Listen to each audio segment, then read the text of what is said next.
चीन की ओर झुकता शक्ति संतुलन। बीते दिनों दुनिया दो महत्वपूर्ण घटनाओं की साक्षी बनी, मगर विश्व पटल पर हुए दो अहम परिवर्तनों में पूरा ध्यान सिर्फ एक ही घटना पर केंद्रित रहा। यह घटना थी अमेरिकी राष्ट्रपति के रूप में डोनाल्ड ट्रंप का शपथ ग्रहण और उसके बाद उठाए गए उनके कुछ कदम।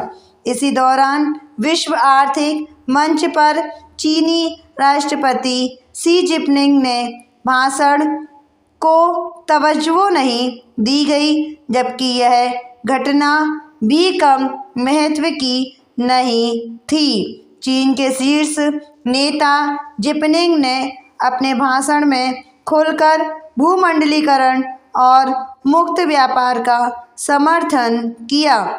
इसे हाल के वर्षों में दुनिया के किसी भी प्रमुख नेता द्वारा भूमंडलीकरण की सबसे जोरदार वकालत करार दिया जा सकता है। यह इसलिए और महत्वपूर्ण हो जाता है कि विश्व पटल पर अभी तक यह भूमिका अमेरिका की हुआ करती थी।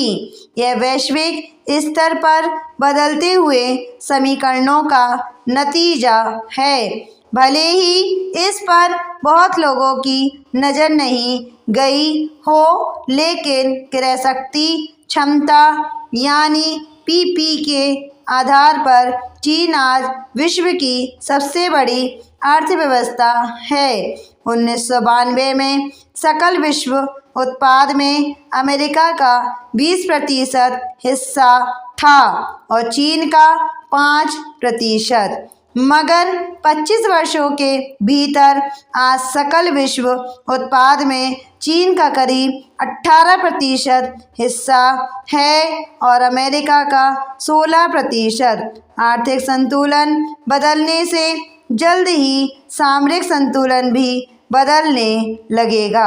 आखिरकार स्वयं अमेरिका भी 1890 में ब्रिटेन को पछाड़ते हुए विश्व का सबसे बड़ा उत्पादक बन गया था, परंतु सामरिक महाशक्ति के रूप में उसे मान्यता 1940 के दशक में ही मिल पाई। द्वितीय विश्व युद्ध के बाद ब्रिटेन से अमेरिका को सत्ता हस्तांतरण पश्चिमी सभ्यता के ढांचे में ही एक एंग्लो सैक्सन शक्ति से मूलतः दूसरी एंग्लो सैक्सन शक्ति को ही हुआ हस्तांतरण था। इसके विपरीत अमेरिका से चीन की ओर आर्थिक और सामरिक शांति शक्ति का खिसकना 500 वर्षों के एक छत्र पश्चिमी वर्चस्व के पराभव का परिचायक है। चीन सिर्फ अमेरिका से अलग एक देश नहीं, अपितु एक अलग सभ्यता से भी है, जो अपने प्राचीन और निरंतर स्वरूप से भारत जैसे ही है, मगर भारत के विपरीत चीन इतिहास में अधिकांश समय स्वयं को एक एकीकृत राजनीतिक इकाई बनाए रखने में सफल रहा है और चीन की राज्य व्यवस्था हमेशा अपने दर्शन और सिद्धांतों पर टिकी रही है। चीन पर भी बाहरी हमले होते रहे और मध्यकालीन दौर में शताब्दियों तक विदेशी शासकों ने उस पर राज भी किया है, लेकिन वे चीन की राज्य व्यवस्था और राजनीतिक विचारों पर कभी अपनी व्यवस्था नहीं थोप पाए, जो हमेशा चीन के पारंपरिक और सभ्यतागत विचारों पर ही केंद्रित रही है। उल्टे उन्हें ही चीन की व्यवस्था को आत्मसात करना पड़ा।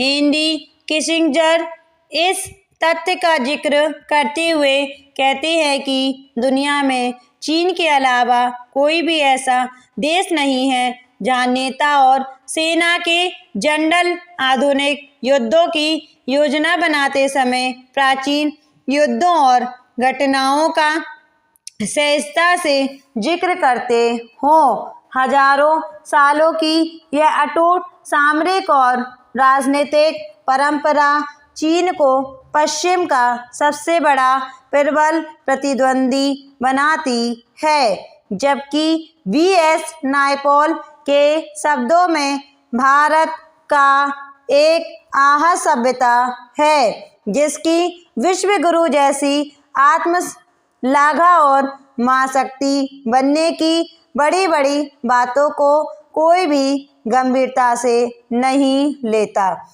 यह मानने का कोई कारण नहीं है कि चीन पश्चिम द्वारा बनाई गई मौजूदा विश्व व्यवस्था को ज्यों का त्यों मान लेगा और वह इसे अपने अनुसार परिवर्तित करने की कोशिश नहीं करेगा। लेकिन फिलहाल चीन अपनी आर्थिक प्रगति के लिए परिश्रम पर ही है।